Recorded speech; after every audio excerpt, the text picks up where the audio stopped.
Is The Holiday the perfect Christmas rom-com? The answer to that is yes. I'm not going to attempt to sugarcoat it or drag out the answer for the sake of getting you to watch the video all the way to the end before I answer the question. No, that answer comes to me as swiftly as the realization hit me the minute the credits rolled at the end of this film. The Holiday is the Christmas rom com, and over the next 20 something odd minutes, I would like to go into details explaining why. If you would, of course, spare me your precious time. But before we get into all of that, if this is your first time finding my channel or watching any of my videos, hello, I'm Noria, and welcome to Romcom Ganda Tuesday, a video series where I watch or rewatch a rom-com from the late 80s to early 2010s just to see how well they held up and the messaging that might have flown over our heads when we were much younger. If you would like to help add to my list of rom-coms to watch, please consider dropping the titles in the comments so I can get to them eventually. Of course, you can consider checking out my Romcom Ganda playlist, which I will leave linked in the description bar, just to be certain that the movie you're about to mention isn't one I've already covered. I usually start these videos by first going into a fairly detailed synopsis of the movie before I then dive into my thoughts on it. But not to worry, I do have timestamps in so you can navigate this video as you so choose, because I know I can get very rambly. But before I dive into the synopsis part of the video, a quick thank you to my lovely patrons and YouTube members whose support have been instrumental in helping me continue to make content, especially since I started doing this full time at the start of the year, which was the last time I was in paid employment. And a special shout out to Lina and Holly for their extra support. You get all the hearts and kisses too. Mwah. If you too would like to support me on Patreon or become a YouTube member to enjoy certain perks, even get a shout out, the link to do so is in the description bar. And with that said, the holiday begins with a quick montage of our different leads. Jack Black plays Miles Dumont, a film composer in Hollywood, having a sweet moment with his girlfriend Maggie as he works on a background music piece to a romantic movie is being commissioned for. We establish that it's quite the romantic from the very opening shot. Cameron Diaz is Amanda Woods, the owner of a successful movie trailer company who we see in a car with her boyfriend Ethan as they drive home. It is quite visible from their introduction that there seems to be cracks in their relationship. Next is Jude Law's Graham Simpkins, who is at a bar and catches the eye of a woman who is quite clearly into him. He returns her look. Next is my absolute favorite character in this entire movie, Eli Wallach's Arthur Abbott, an old famous screenwriter from Hollywood's golden age who is quite visibly mourning his wife who has passed, but who he still dearly loves. God, I love Arthur as a character. And finally, we meet Kate Winslet's Iris Simpkins, who is working on wrapping her Christmas present as we establish that she's still at her desk and it's her company's Christmas party event. The gift she's wrapping, it turns out, is for her ex, the piece of shit, waste of space and air that is Jasper Bloom. Jasper, it turns out, was dating Iris, who he worked with, and another co-worker at the same time, even though Iris did not know about this. Iris, though, upon discovering the truth about his affair, didn't rail at him like her friends had hoped she would, but instead got stuck in this unrequited love situationship that sees Jasper being very inappropriate with her moments before it is announced at that same Christmas party that he is now engaged to the same co-worker that he had been seeing at the exact same time he and Iris were in their relationship. This, it turns out, becomes the last straw for Iris, who almost, trigger warning for suicide mention here, almost commits suicide via gas fumes. But thankfully, a message from a stranger saves the day and her life. The stranger is Cameron Diaz's Amanda Woods, who had broken up with her successful film music composer boyfriend Ethan. Ethan is yet another cheating piece of shit who has been hooking up with his much younger secretary, and who, to my absolute delight, Amanda punches in his smug face when, after hours of denying it, she finally tricks him into confessing the truth that he has been sleeping with his secretary like she suspected, who in his own words, looks up to him with hero worship. And I legit wanted to vomit because I have a very short fuse for bosses in positions of power having very inappropriate relationship with their subordinates. I hate it. I loathe it. Anyway, Amanda, who is finally done with the movie trailer for a Lindsay Lohan and James Franco spy Christmas movie, decides that yes, she might have been dating a cheater. And yes, she falls within that special group of people whose emotions have become so close up that she cannot even cry. But by the gods, as she earned some much needed vacation time, preferably in a country where they also speak English. And so, with her research, she finds Iris's cottage in Surrey, listed on a website for anyone who would like to vacation. So basically, an Airbnb. She contacts her, which is when a message comes through and saves Iris from killing herself over a man that is not worth the dirt beneath her shoe. Iris responds to Amanda's message and says she's down, but the website is a home exchange website, i.e., if Amanda wants to stay in a cottage, then Amanda must also be willing to let Iris stay at her home. Like, I get the context of a home swap, but it's not something I would personally feel comfortable doing.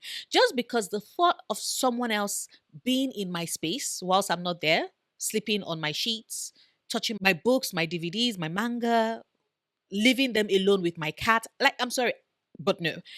Thankfully for Iris, however, after Amanda confirms that there would be no men around, she's totally down for the swap. And so Amanda leaves a swanky Santa Monica apartment and travels to Surrey, where whilst Iris leaves her cozy Surrey cottage and travels all the way to LA. And I know Amanda's home is all glamorous and has everything, but I will take Iris's cozy cottage anytime over the Santa Monica home. Maybe it's just me, I don't know.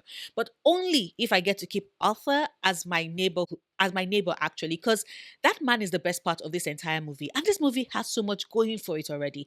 But I would take Arthur living beside me in my cottage. Like, thank you. Anyway, the two women settle in their new temporary homes for the next 2 weeks, which is the length of their exchange period. Iris is beyond the moon thrilled at the iSpec home that is Amanda's, while Amanda struggles a lot at Iris's, which is understandable because I mean, look at what our home was like. She kind of sort of downgraded in her book, I'm certain in her mind. Anyway, but because she's having trouble acclimatizing to the change, successful business owner who is a workaholic and now has to stay in such a small space far away from everyone else, Amanda makes up her mind to return to LA the next morning. She even books a flight and everything, except that very same night. Contrary to Iris's promise that there are no men around, Jude Law's fine ass shows up in front of her door, drunk and really needing to pee. You see, Graham is Iris's big brother, and he was expecting to see his sister, not the bombshell that is Amanda. Amanda explains about the house swap, which surprises Graham, who wasn't expecting it, and which surprises me as well. Because, like,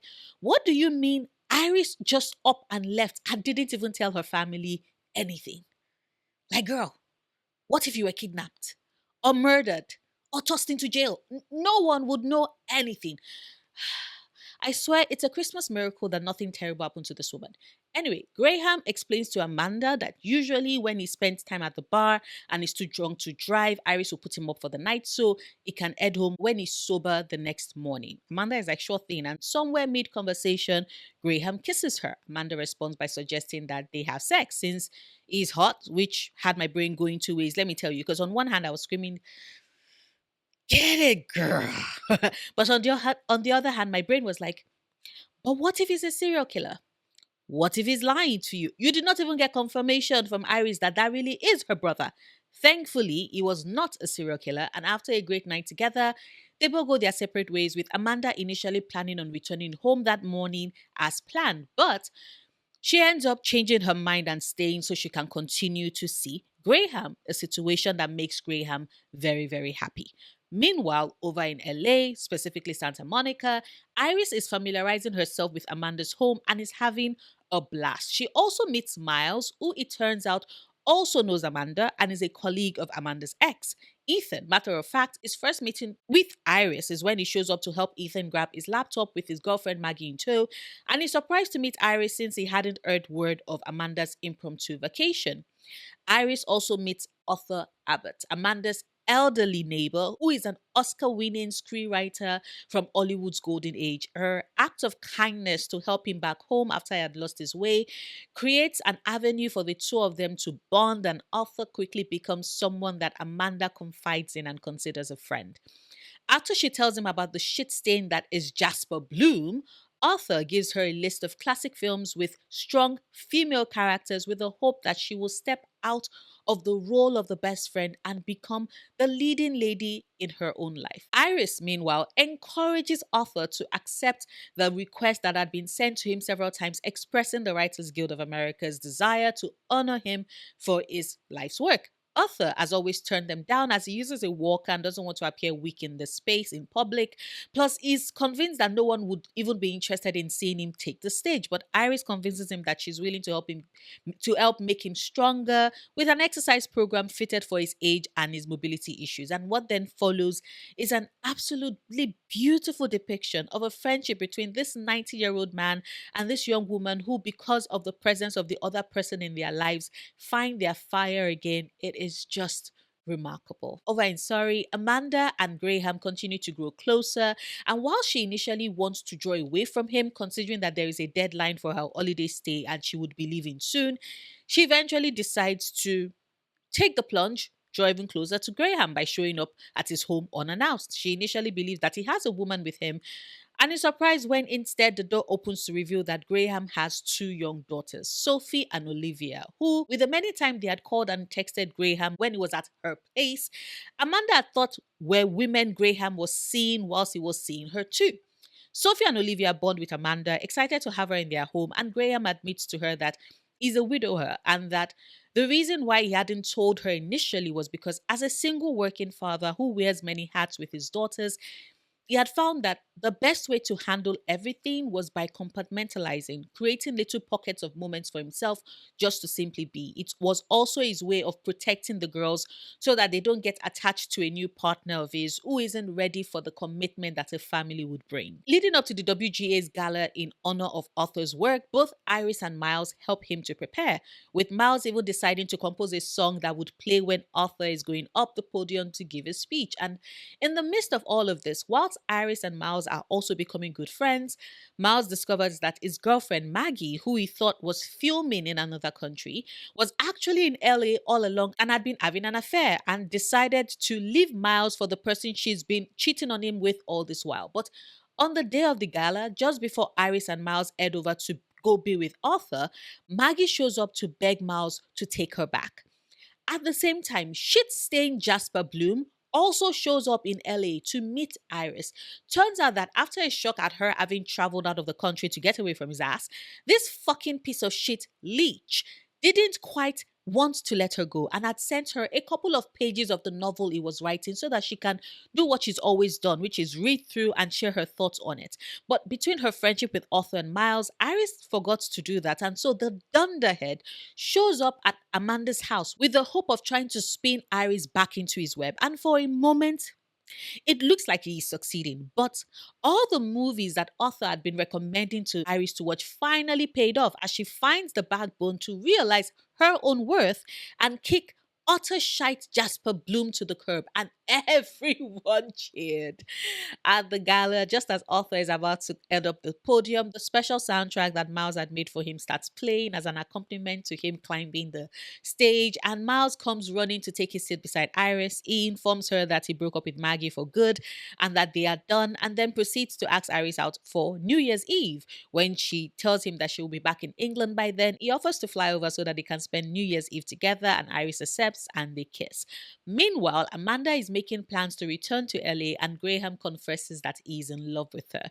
But Amanda spells out the many ways in which their relationship cannot work. They spend their last nights together sad, but in each other's arms, and the next morning, Amanda's on the way. But as she's being driven to the airport, she finds herself crying for the first time since she was 15, and her parents shocked her with the announcement that they were getting a divorce. This realization that her body knows how she feels about Graham brings her to a screeching halt, and she asks the driver to turn back around to take her back to his cottage, even getting down to run all the way back when the drive back proves too slow for her liking. as she arrives, it is to find Graham crying, obviously miserable and missing her already. And Amanda informs him that it makes no sense for her to leave when they can't just spend New Year's Eve together, and they hug and kiss. And sure enough, on New Year's Eve, Graham's home is filled with Iris, who is back home with Miles in tow, Amanda and Graham and his daughters, with everyone playing together and having a great time all around as they welcome in the new year. The end. Honestly, after last week's foray into love, actually, which I'm sure you all saw my video on that. I wasn't a big fan of that movie. I started the holiday wondering if this was going to be yet another beloved Christmas rom com that isn't my jam, but I am happy to admit that it blew me out of the water. And after the credits rolled, as tears dripped down my face, because I am not ashamed to admit that this movie made me cry like Amanda did after we realized that she really had healed from her trauma and could cry again, I found myself asking a very important question. Why did I enjoy this movie so much? What made it work for me in a way that a lot of other rom coms haven't quite done as much? Well, for one, I do think that the cast had fantastic chemistry together. I'm sorry, I still haven't gotten over the absolute cardboard performance that was Refined and Jennifer Lopez trying to convince us that they were in love in Made in Manhattan. But Jude Law has chemistry with a fucking couch. Like, what am I saying? He had chemistry with a napkin. It's what made Graham such a convincing Mr. Napkin Head. And his chemistry with Cameron Diaz's Amanda was just to die for. Kate Winslet's Iris and Jack Black's Miles, I legit could believe that they were friends, getting along together. Him making her laugh and her trying to make him see his own worth, by pointing out that he's not alone in sticking to a relationship that he knows is terrible for him and yet cannot make himself walk away from, because that has been her experience too. Them both commiserating about that, about them never being the one who is chosen and always making themselves available to partners who do not see their worth or value them, made sense for why they work so well. I think that that's something I find missing in a lot of rom coms, actually. And this is something I'd raised as well in my How I Met Your Mother videos, particularly the last one where I pointed out that Ted as a character really wasn't shown as being friends with Robin in the 3 seasons that I've watched of the show so far. And yes, I am slowly going through it and making videos to document my insights just to see if my thoughts are confirmed or refuted in later seasons. But I find it very interesting that Nancy Myers, in 2 hours of runtime, was able to effectively show Iris as being friends with Miles before they even got into a relationship with each other. Hell, we saw Iris make friends with 2 men in the space of the movie time, and she was sharing the story with Amanda. All of this in 2 hours. And How I Met Your Mother still was able to pull it off in 3 seasons. Like, come on. This is something I've always noticed seems missing in a lot of rom-coms.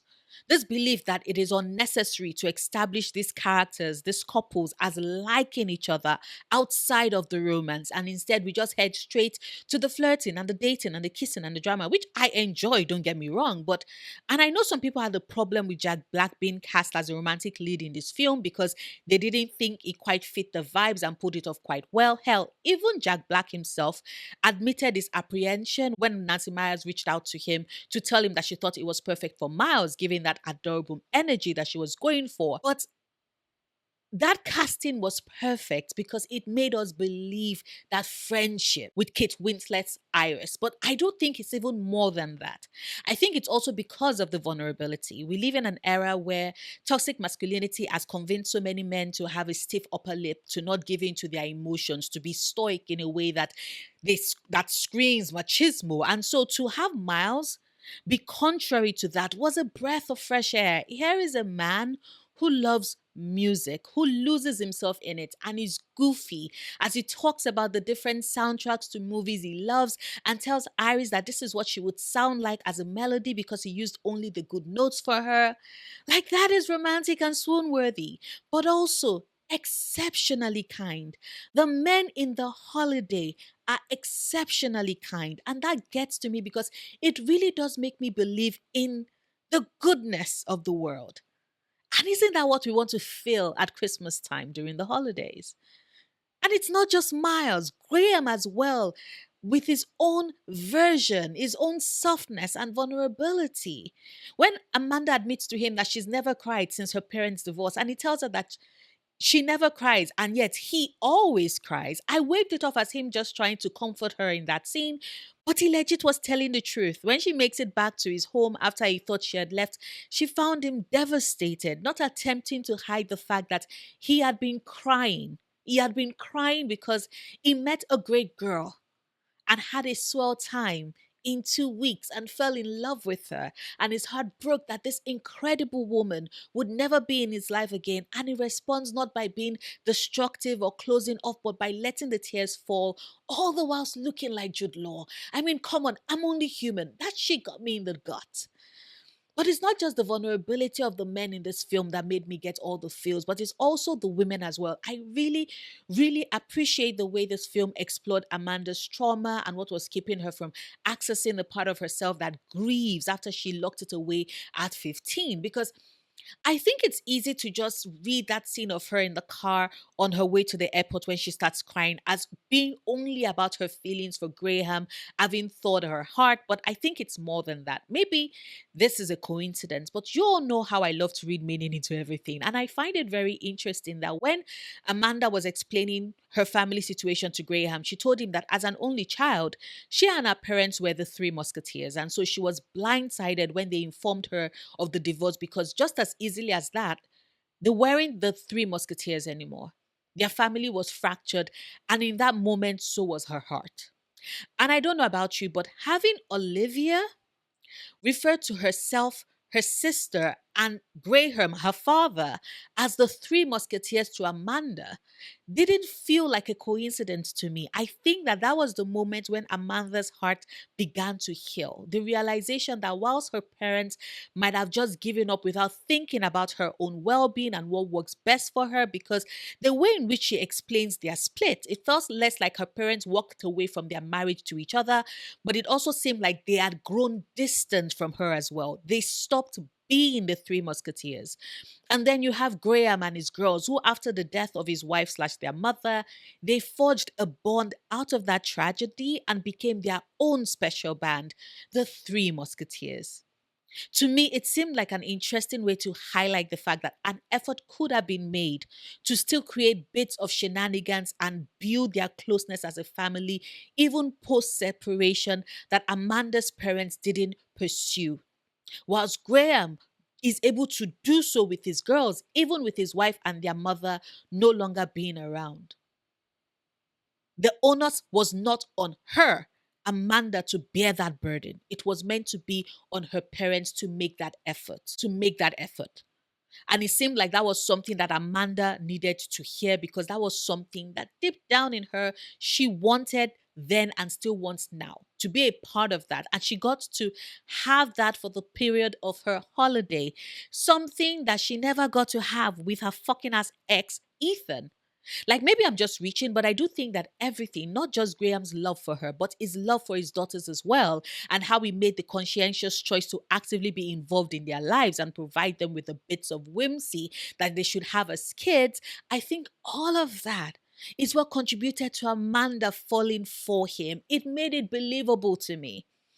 And then there's the incredible messaging of becoming the leading person in our own lives and not the best friend. And the way it particularly hits for Iris is something that makes me so happy.